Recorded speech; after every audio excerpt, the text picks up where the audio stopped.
நடிப்புத்துறையை விட்டு அரசியலுக்கு வர்றதுக்கும் விருப்பமுள்ள ஒரு ஒரு ஒரு கட்சியை ஆரம்பிக்கிறாங்க. எம்ஜிஆர் ஐயாவும் இருந்தாங்க, சிவாஜி கணேசன் ஐயாவும் இருந்தாங்க. மக்கள் திலகம் எம்ஜிஆரா இருந்தாலும் இவங்க என்ன சொல்லுவாங்க, நடிகர் திலகம். அவருக்கு இல்லாத மக்கள் செல்வாக்கா? ஆனா மக்கள் வந்து அவங்கள ஜெயிக்க வைக்கலையே.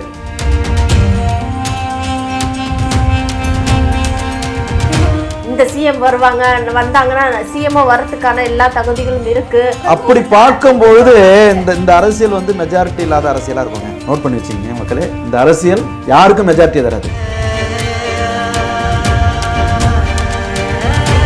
திறமைங்கிறது இருந்தாலும் அதிர்ஷ்டம் ஒண்ணு இருக்குல்ல, அதிர்ஷ்டத்துக்கு திறமை தேவையில்லையே. திறமை இருக்கு, அனுபவம் வேணும். அப்படி பாத்தீங்கன்னா நீ துணை முதலமைச்சருக்கு ஜெயலலிதா மேடம் இருந்தப்பயே எனக்கு அதுக்கான உள்ள வாய்ப்புகள் வந்தது. ஆனால் என் ஒய்ஃப் ஒரே வார்த்தை சொல்லிட்டாங்க, ஃபேமிலியே அரசியலா. ஏன்னா அங்கே வந்து நீ தர்மம் நியாயம் போனால் நீ அங்கே வாழ முடியாது.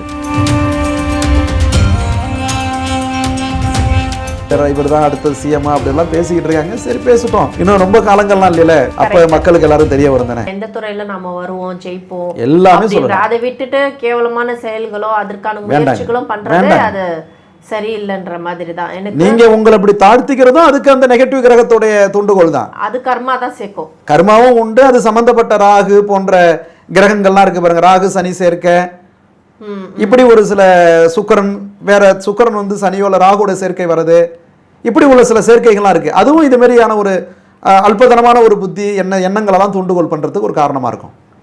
அது அவங்க பண்ணல, அந்த கிரகம் அவங்கள அப்படி வேலை செய்ய வைக்குது. இது வந்து இது சரி பண்ணி கொடுக்கலாம் நீங்க. இந்த விஷயங்கள் எல்லாமே இந்த பாருங்களா, இப்பவும் நான் சொல்றேன், எதுவுமே என் கையில கிடையாது. நான் ஒரு கருவி. சினிமாவில் நீங்க எப்படி ஒரு புகழ் இருக்கிறீங்களோ, நான் வந்து மகரிஷி எழுதி வச்ச அந்த ஓலையை நான் படிக்கிற இடத்துல நான் இருக்கிறேன். படிக்கிறதுக்கான பாக்கியத்தை கொடுக்குறாரு, படிக்கிறேன். அதை நான் உண்மையா பண்றேன். யார் என்ன வேணாலும் நினைச்சுக்கிட்டோம், என் மனசாட்சிக்கு இது தப்புன்னா நான் செய்ய மாட்டேன். சரின்னு பட்டா நான் எந்த அளவுக்கு நானும் இறங்கி செய்வேன். அப்போ நான் உண்மையாக படிக்கிறேன், அதுக்கு அவர் பலன் கொடுக்குறாரு. அவர் எழுதி வச்ச வார்க்கு அது, அவர் வந்து பொய்யாக்க மாட்டார். பட் இதே துறையில் நிறைய பேர் சாதிச்சிருக்காங்க சார். சாதிச்ச கையோட சடனாக இறங்கியும் போயிடுறாங்க அந்த துறையில். எல்லாம் ஃபர்ஸ்ட் இந்த கேள்வி கேட்டீங்க, ஆனால் நான் அதுக்கு சொன்னேன். அவங்களுடைய என்ன சொல்றேன்னா, அவங்க அவங்க அவங்க சம்பாதிக்காத பணமே கிடையாது, அவ்வளோ பணம் வச்சிருப்பாங்க. ஏன் அவங்களாம் இதை ட்ரை பண்ணியிருக்க மாட்டாங்களா? அவங்க சைடில் என்ன மிஸ்டேக் இருக்கும்னு நீங்கள் நினைக்கிறீங்க? இல்லை, ட்ரை பண்ணியிருக்கலாம் மேடம், ட்ரை பண்ணாதெல்லாம் இருந்திருக்க மாட்டாங்க, அதையும் நான் ஒத்துக்கிறேன். ஆனால் அதுக்கு அவங்களுடைய கர்ம ஆக்டிவேட் ஆகணும்ல. இப்போ நீங்கள் காமனாக அந்த கேள்வியை கேட்குறீங்க, சம்மந்தப்பட்டவங்க இங்கே வந்து உட்காரும் பொழுது என்னால் அதுக்கு ஆன்சரை ப்ராப்பராக கொடுக்க முடியும். ஓகே, ஏன்னா அதுக்கான உள்ள அத்தியாயம் எல்லாம் என்கிட்ட இருக்கும். அவங்களோட ரேகை இருக்கும், அவங்களுடைய ஓலை என் கையில் இருக்கணும், அவங்களுடைய கிரகம் என் கையில் இருக்கும். நீங்க அப்ப அவர் எங்க நினைக்கிறாங்கிறத நான் சொல்ல முடியும். என்னால ஒரு விஷயத்தை வந்து கண்டிப்பா கண்டிப்பா, ஏன்னா இதை வந்து நம்ம காமனா பேசும்போது சில விஷயத்துக்கு வந்து நம்மளால, ஏன்னா நான் வந்து அப்புறம் வந்து அது மீடியாவுக்காக பேசுற மாதிரி ஆகும். நம்ம வந்து என்கிட்ட டேட்டா கொடுங்க, டேட்டா மீன்ஸ் என்ன, உங்க ஓலை என்கிட்ட எடுத்து கொடுங்க, அதுக்கப்புறம் நான் பேசுறேன். ஓகே, அதனாலதான் இன்னை வரைக்கும் என்னையும் கேட்குறாங்க, யார் அரசியல் இப்போ வந்து வருவாங்க, பேசக்கூடாது. அதான் அதான் நீங்க அடுத்து ஓபன் பண்ணிருப்பீங்க. ஏன்னா இப்போ எலெக்ஷன் நெருங்கிட்டு இருக்கு, தெரியும் எனக்கு. நிறைய அரசியல் இப்போ வந்து என்னன்னா, நடிப்புத்துறையை விட்டு அரசியலுக்கு வர்றதுக்கும் விருப்பமுள்ள ஒரு ஒரு ஒரு கட்சியை ஆரம்பிக்கிறாங்க. ஆல்ரெடி கட்சியிலே இருக்கிறவங்க நடிப்புத்துறையில வந்துட்டு இந்த பக்கமா இருக்காங்க. மேடம் ஒரு சின்ன ஒரு உதாரணம் சொல்றேன் மேடம். அதாவது வந்து எம்ஜிஆர் ஐயாவும் இருந்தாங்க, சிவாஜி கணேசன் ஐயாவும் இருந்தாங்க இல்லையா? ரெண்டு பேருமே ஒன் ஆஃப் வந்து டாப். அதே மாதிரி கமலஹாசன் சாரும் இருந்தாங்க, சூப்பர் ஸ்டார் சாரும் இருந்தாங்க, விஜய் சாரும் இருக்கிறாங்க, அஜித் சாரும் இருக்கிறாங்க. அப்ப எம்ஜிஆர் சாரால சினிமாவிலையும் ஜெயிச்சாங்க, அரசியலையும் ஜெயிச்சாங்க, படுத்துக்கிட்டே ஜெயிச்ச ஒரு மனிதர், மாமனிதர். ஆனா நடிப்புலையும் சரி திறமையிலையும் சரி எம்ஜிஆர் ஐயாவை கம்பேரிஷன் பண்ணும்போது சிவாஜி ஐயா வந்து ரொம்ப பெரிய அளவில் இருந்தாங்க.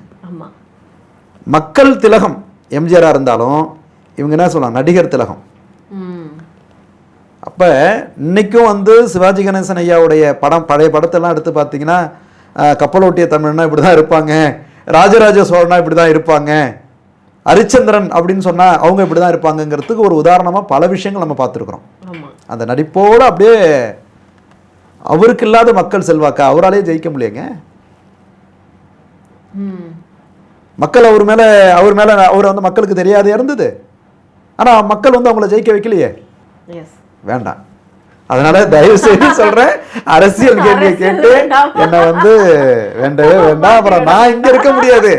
ஆனா இதுவே அரசியல் பண்றவங்க யாராவது வந்து ஜோதிடம் பார்த்திருக்காங்க? நிறைய பேர் இருக்காங்க. ஓகே. இன்னைக்கும் நம்ம தமிழ்நாடு சட்டமன்ற அதாவது வந்து எம்எல்ஏவில் வந்து பார்த்தீங்கன்னா நிறைய பேர் என்னுடைய கஸ்டமர்ஸ் இருக்காங்க. ஓகே. இன்றைக்கி நான் வந்து நல்லபடியாக தான், ஏன்னா ஆளுங்கட்சியாக இருக்கட்டும், எதிர்கட்சியாக இருக்கட்டும், வளரக்கூடிய கட்சியாக இருக்கட்டும், நம்ம நியூட்ரல். நான் வந்து படித்து கொடுக்க வேண்டிய இடத்துல நான் இருக்கேன், அதை நான் படித்து தரேன். ஓகே, ரைட்டா? ஆனால் மற்றபடி நான் வந்து அதுக்கப்புறம் நான் எதுவுமே நான் அதிகமாக அதில் ஈடுபடுறது கிடையாது. எனக்கு வேண்டாம். நான் அப்படி பார்த்தீங்கன்னா ஜெயலலிதா மேடம் இருந்தப்பயே எனக்கு அதுக்கான உள்ள வாய்ப்புகள் வந்தது. நானும் அதில் வந்து கட்சியில் போகிறதுக்கான ஒரு சூழ்நிலை எனக்கு அந்த அளவுக்கு தூண்டுகோலாக இருந்தாங்க. ஆனால் என் ஒய்ஃப் ஒரே வார்த்தை சொல்லிட்டாங்க, அரசியல்லாம் வச்சுட்டு நீ ஃபேமிலியெல்லாம் எதிர்பார்க்காது அப்படின்ட்டாங்க. ஃபேமிலியே அரசியலா? ஏன்னா அங்கே வந்து நீ தர்மம் நியாயம்னு போனால் நீ அங்கே வாழ முடியாது. கரெக்டு. அப்போ உன்னுடைய பிறப்புக்கே அர்த்தம் இல்லாத போயிடும் அப்படின்னாங்க. சரி, என்ன சொல்ல, கால் வயிறு கஞ்சி குடிச்சாலும் நிம்மதியாக குடிக்கும் அப்படின்ட்டு நான் குருநாதர் சொல்றதை நான் வந்துட்டேன். என்னையும் கொஞ்சம் அரசியல் வாவான்னு ஒரு பக்கம் இழுத்துக்கிட்டு இருக்கு. வேண்டாம் வேண்டாம் அப்படின்ற மாதிரி நானும் என் ஜாதகத்துல பார்க்கணும். நானும் பார்க்குறேன், நிறைய நானும் பார்க்குறேன். இந்த இவர் தான் அடுத்தது சிஎம் அப்படிலாம் பேசிக்கிட்டு இருக்காங்க. சரி பேசிட்டோம், இன்னும் ரொம்ப காலங்கள்லாம் இல்லையில, வெயிட் பண்ணி பார்க்கலாம். அப்போ மக்களுக்கு எல்லாரும் தெரிய வரும் தானே. கரெக்ட் அப்படின்னு நானும் எடுத்துக்கிட்டேன். ஆனா எல்லா விதத்திலும் அனுபவம் தேவை. கண்டிப்பா. எடுத்த உடனே வந்து எல்லா விஷயமும் தயவுசெய்து நீங்க வேண்டாம், நீங்க அதை எனக்கு அது புரிஞ்சிருச்சு நீங்க என்ன வரீங்கன்னு. அதாவது திறமைங்கிறது இருந்தாலும் அதிர்ஷ்டம் ஒண்ணு இருக்குல்ல. நீங்க அப்படி பேசினா நான் இப்படி பேச வருவேன். நீங்க திறமை இருக்குங்கிறீங்க, அதிர்ஷ்டத்துக்கு திறமை தேவையில்லையே. இல்ல, நான் அதிர்ஷ்டத்துக்கு நான் சொல்ல, திறமை இருக்கு, அனுபவம் வேணும்னு கேட்கிறேன். அதுதாங்க, அனுபவத்துக்கும் சரி திறமைக்கும் சரி அதிர்ஷ்டம் வேணும். ஓகே, அது யாராலையும் தடுக்க முடியாதுல்ல. எல்லா கிரகங்களும் வரணும். நீங்க உங்க லாஜிக் பாயிண்ட்ல வரீங்க. அப்படி பாத்தீங்கன்னா நீ துணை முதலமைச்சருக்கு சரிங்களா? அது வேண்டாம், தயவு செய்து சொல்றேன் மக்களே. நம்ம வந்து ஜோதிடம் சம்பந்தப்பட்டது என்ன வேணாலும் கேளுங்க என்கிட்ட, என்னால முடிஞ்ச அளவுக்கு உங்களுக்கு நான் எல்லாம் சொல்றேன். வேண்டவே வேண்டாம். பரவாயில்ல, என்கிட்ட யாரும் நாடி பார்க்கலனா கூட பரவாயில்ல. இல்லங்க, நிறைய பேர் வந்து சொல்லிட்டு இருக்காங்கல்ல, இந்த சிஎம் வருவாங்க, வந்தாங்கன்னா சிஎம்ஓ வரதுக்கான எல்லா தகுதிகளும் இருக்கு, இவங்க தான் வருவாங்க அப்படின்னு அப்படி பார்க்கும்போது இந்த அரசியல் வந்து மெஜாரிட்டி இல்லாத அரசியலா இருக்குங்க. நோட் பண்ணி வச்சிங்க மக்களே, இந்த அரசியல் யாருக்கும் மெஜாரிட்டி தராது. எனக்கு என்னன்னா ஜென்ரலா இப்படி பேசுறாங்க, நிறைய நாடி ஜோசியர்லாம் சொல்லிட்டு இருக்காங்க. என்னன்னா இப்போ ஒருத்தவங்களை நாடி பார்த்துட்டு தான் இவங்க சிஎம் ஆவாங்களா ஆக மாட்டாங்களா அப்படின்ற ஒரு விஷயம் வருது இல்லையா? அது எப்படிங்க ஜெனரலா சில நம்ம வந்து மக்கள் பிரச்சனை, நம்ம எவ்வளவு பேர் பாதிக்கப்பட்டிருக்காங்க. நாடி ஜோசியர் சில பேர் இப்படி பேசுறத மக்கள் நம்பலாமா? இதெல்லாம் நம்புறாங்க, இதெல்லாம் வந்து சர்ச் பண்ணி கூட பாக்குறாங்க நிறைய பேர். ஐபிஎல் மேட்ச் நடந்துகிட்டு இருக்கு, இந்த டீம் தான் வின் பண்ண போகுதுன்னு நாங்கள் எடுத்து சொன்னோம். அது ஒரு செகண்ட் எனக்கு வந்து அதை நான் குரூப்பில் போடுறதுக்கோ இல்லை நான் வந்து வேற ஏதாவது ஒரு மீடியாவில் பேசுறது எனக்கு எவ்வளோ நேரம் ஆகுறீங்க? எத்தனை விஷயம் தெரியுங்களா? அந்த நிமிர்த்த பிரசனம்னு சொல்லுவோம். இந்த டைமில் இது நடக்குது, இது வந்து என்ன ஆகுங்கிறது நாங்கள் வந்து எங்களுக்குள்ளே பேசுவோம்ல. அப்படி பார்க்க முடியுமா சார்? ஏன் சார் நீங்க நாடி தானே சார் பார்க்குறீங்க, ஜென்ரலாக எப்படி டிவி பார்த்து சொல்கிறீங்க? மேடம், இந்த நேரம் இப்போ நம்ம பேசுறதுக்கு ஒரு பலன் எடுக்கலாம். இப்போ நம்ம பேசுகிற நேரம் வந்து 10:50. இப்போ இந்த நேரத்தில் என்ன லக்னம் போகுது, இன்னைக்கு நாள் என்ன, கிரகத்தை வச்சு இன்னைக்கு என்ன அப்படிங்கிறது ஒரு பலன் எடுக்க முடியும். குறிப்பிட்ட ஒருத்தரை வந்து நம்ம சொல்ல முடியாதுல்ல. பேசுகிற நேரமே நம்மளுக்கு லக்னம். ஒரு டாபிக் நம்ம ஓப்பன் பண்ணுற பாருங்க, அந்த நேரம் நம்ம லக்னம். அதெல்லாம் நிறைய இருக்குது மேடம் ஜோதிடத்தில். வந்து அதான் சொல்கிறேனே, பல விஷயங்கள் நம்ம இதில் வந்து ஆராயலாம். இன்றைக்கும் ஆராய்ச்சி பண்ணிக்கிட்டு தான் இருக்கிறேன். நாடியும் கிரகமும் என்ன சொல்லுது, இது ரெண்டும் மனுஷனுடைய வாழ்க்கைக்கு எப்படி ஒத்து போகுது? சரிங்களா? நல்லது பேசுனா உடனே நடந்துட்டா நான் உங்களுக்கு நல்லவன், நல்லது பேசி இருக்கிறேன் ஆனால் கொஞ்சம் நீ வெயிட் பண்ணு, உங்களுக்கு அந்த பொறுமை இல்லை, நான் கெட்டவன் உங்களுக்கு ஆயிடுறேன். இதுதான் உலகம். சார் இந்த டைம்ல பிரெக்னன்ட் லேடி வெளியே வரக்கூடாது அப்படின்றாங்க. கிரகங்கள் வரும்போது கிரகணம் வரும்போது கண்டிப்பா அந்த டைம்ல வந்து பிரெக்னன்ட் லேடி எல்லாம் வந்து பிரெக்னன்ட் லேடின்னு இல்லை, நம்மளே சரிங்க.